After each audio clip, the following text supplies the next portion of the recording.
Você está no canal Eu Estudo a Lição com o pastor Samuel Camilo. Hoje é segunda-feira, dia 3 de julho de 2023. E o tema que estudaremos a nossa lição será Redenção cara, perdão abundante. O texto que serve como base, Efésios capítulo 1, versos 7 e 8, que diz assim: Ele é tão rico em graça que comprou nossa liberdade com o sangue do seu Filho e perdoou nossos pecados. Generosamente derramou sua graça sobre nós e com ela toda a sabedoria e todo o entendimento. Antes de podermos nos aprofundar um pouco aqui dentro do tema que vamos analisar hoje, eu gostaria de orar junto com você, colocando todos os pedidos que têm sido enviados para cá, para a nossa comunidade de oração, diante de Deus. Ore comigo. Obrigado, Senhor, pela certeza que temos de que o Senhor realmente se importa conosco. Estamos estudando durante essa semana sobre o amor que o Senhor demonstrou por nós antes que pudéssemos receber da sua parte qualquer outra coisa. Tudo foi por amor. Então te agradeço por esse amor, Pai, pela certeza de que nesse momento o Senhor está olhando para a gente. Temos colocado diante do Senhor algumas lutas, algumas dificuldades que enfrentamos e pedimos que o Senhor possa responder, tendo como base o teu amor. Colocamos tudo nas suas mãos, pedindo imensamente que o Senhor possa nos abençoar. E ao mesmo tempo que fale conosco através da tua palavra, pois em nome de Jesus que oramos. Amém. Quando olhamos aqui para esse texto, esse texto ele precisa ser compreendido à luz daquilo que vai aparecer um pouquinho mais à frente. Paulo está introduzindo aqui nos versos 7 e 8 um tema que ele vai analisar lá no capítulo 2, os versos 1 a 3, onde ele diz assim: vocês estavam mortos por causa de sua desobediência e de seus muitos pecados, nos quais costumavam viver como o resto do mundo, obedecendo ao comandante dos poderes do mundo invisível. Ele é o espírito que opera no coração dos que se recusaram a obedecer.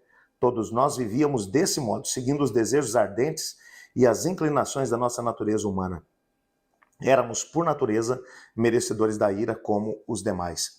Paulo, ele começa aqui agora, quando você se lembra do que estudamos na lição de ontem, que antes que ele pudesse mencionar todas as demais bênçãos que Deus nos deu em amor através de Cristo Jesus, ou em Cristo Jesus, ele nos mostra que tudo que Deus fez foi tendo como base o amor. A primeira coisa que ele vai mencionar na sequência é a bênção da redenção. A própria palavra redenção vai aparecer no versículo 7, que nós lemos ainda há pouco. A bênção que ele está dizendo aqui, que nós recebemos, é a bênção de ter sido redimidos. Na tradução da nova versão transformadora da Bíblia, que eu acabei de ler com vocês, o versículo 7 vai dizer: ele, está falando de Deus o Pai, é tão rico em graça que comprou nossa liberdade com o sangue do seu Filho e perdoou os nossos pecados. Ele já traduz a ideia de redenção com ele comprou a nossa liberdade com o sangue do seu Filho e perdoou os nossos pecados. A ideia de redenção é uma ideia que vai aparecer de forma muito intensa, principalmente no contexto do Antigo Testamento. Uma pessoa, quando ficava tremendamente endividada, ela podia ser vendida como escrava para trabalhar durante um determinado período de tempo até que a dívida fosse totalmente paga. Se a dívida fosse muito alta, não somente o chefe da família seria vendido como escravo, mas também a sua esposa, os filhos. E haviam regras que acabavam organizando esse processo para que não houvessem abusos muito maiores sendo cometidos em relação às pessoas. Era uma prática da sociedade daqueles tempos, mas que Deus disse: vocês não vão fazer igual às outras nações. Existem limites em relação a isso. E uma das cláusulas que vai aparecer aqui, no contexto do Antigo Testamento, era de que um indivíduo, se fosse endividado, a sua propriedade havia sido confiscada por causa da dívida, teria que ser devolvida no ano do jubileu, que acontecia uma vez a cada 50 anos. Ele e a sua família poderiam ter sido tomados como escravos por causa do valor alto da dívida, mas uma das cláusulas do contrato que era feito com aquele que era o devedor era de que ele trabalharia como escravo, as suas propriedades seriam confiscadas até que surgisse o Goel. O que é o Goel? O Goel era o remidor, ou resgatador, que era um parente próximo do devedor, com condições de poder pagar essa mesma dívida. É claro que essa é uma imagem daquilo que Jesus Cristo fez por nós na cruz do Calvário. Paulo, lá no capítulo 2, versos 1 a 3, ele vai dizer: vocês estavam mortos para o pecado, ou no pecado. Quem dirigia a vida de vocês era o príncipe das potestades do ar. Está falando claramente aqui de Satanás. Vocês eram dirigidos por ele. E lembra do que eu falei para vocês lá na primeira lição desse trimestre? Lá na introdução da primeira lição desse trimestre, lá na igreja de Éfeso, ou lá na cidade de Éfeso, por causa da adoração à deusa Diana que acontecia no templo, haviam muitos livros de magia que eram usados por essas pessoas. O ocultismo fazia parte da vida cotidiana daquelas pessoas que ali viviam, que ali estavam. Portanto, literalmente, eles se tornaram escravos do inimigo. Mas há um aspecto que tem que ser aqui mencionado também. A dívida da humanidade que foi contraída, a dívida do ser humano não foi com o diabo. Essa ideia de que Deus ele pagou, através da morte de Cristo, um preço para Satanás, é uma ideia medieval, uma ideia que surgiu no período da Idade Média por causa de distorções teológicas que aconteceram por ali. A dívida que o ser humano contraiu foi contra Deus. O salário do pecado é morte, e morte eterna. A humanidade falhou com Deus, para com Deus. Por causa dessa falha, a sua natureza pecaminosa acabou empurrando-os para o mesmo caminho em que o rebelde lá já estava. A dívida, então, não foi paga ao diabo. A dívida, ela tinha que ser paga ao próprio Deus. Então, Deus agora assume a dívida do ser humano em relação a si mesmo, sabendo que o preço a ser pago seria um preço de morte eterna. E para poder pagar o preço, ele se torna, em Cristo Jesus, ele se torna o parente mais próximo de Adão, com condições de poder pagar a dívida. Essa é a ideia de redenção.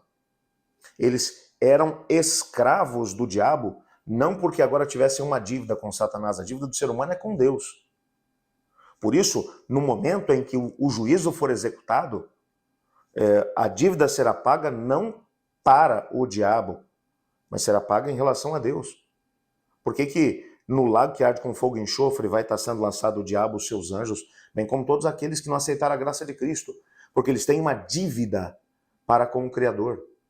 E essa dívida é uma dívida com o preço de morte eterna. Para que a humanidade não tivesse que pagar essa dívida, o próprio Deus assumiu a dívida do ser humano consigo mesmo. A dívida tinha que ser paga.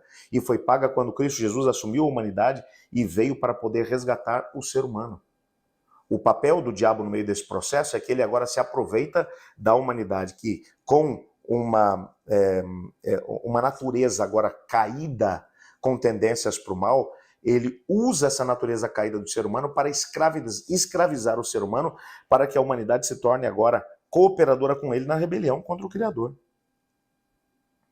Agora, a dívida era uma dívida que havia para com o próprio Criador. Então, agora Cristo Jesus assume como nosso resgatador essa dívida para que a escravidão, que era a única coisa que sobrava para nós, seres humanos, fosse completamente paga por Cristo Jesus. Você imagina a cena de um feitor de escravos ou de um dono de escravos, um indivíduo que trabalhava, que ganhava a vida vendendo escravos, quando alguém paga um preço realmente alto, absurdo, por um escravo, com o propósito de colocá-lo em liberdade. Foi exatamente isso que Cristo Jesus fez. Ele morreu na cruz do Calvário, porque o Pai queria pagar o preço exigido pelo pecado da humanidade, para dar à humanidade agora liberdade para poder escolher. Isso aqui é uma coisa que realmente tem que mexer com a gente, porque Deus, tendo pago o preço, ele podia dizer à humanidade: eu dei a vocês a liberdade, vocês usaram mal. Então, a partir de agora, vamos dividir as coisas assim. Eu mando, vocês obedeçam. Não tem mais agora esse negócio de livre-arbítrio para vocês, não. Vocês já provaram que não sabem escolher certo. Mas Deus, ele, pela morte de Cristo Jesus, ele coloca agora a possibilidade de redenção total e completa. O preço exigido pelo pecado da humanidade, morte eterna, foi pago por Cristo Jesus. Agora Deus, o Pai, pega esse preço que foi pago, olha para o ser humano e diz: o preço pela tua liberdade já foi pago. A partir de agora você é livre. Você pode fazer uma escolha melhor do que a que Adão fez. Escolha melhor. Mas apesar disso, a grande massa da humanidade continua escolhendo a mesma coisa que o Adão escolheu lá no Jardim do Éden, junto com a sua esposa Eva. Acaba escolhendo viver ao lado do rebelde, em rebelião contra o Criador. Não faz o mínimo sentido uma coisa como essa. Custou caro demais para que o Pai pudesse alcançar a redenção da humanidade. Rejeitar isso é o mesmo que cuspir no rosto daquele que pagou o preço para que nós, escravos do pecado, pudéssemos ser livres. Valorize hoje a graça de Cristo, que te foi oferecida em amor pelo Pai, para que você pudesse ser livre. Seja livre e escolha viver ao lado de Cristo Jesus. Eu estudo a lição. E você?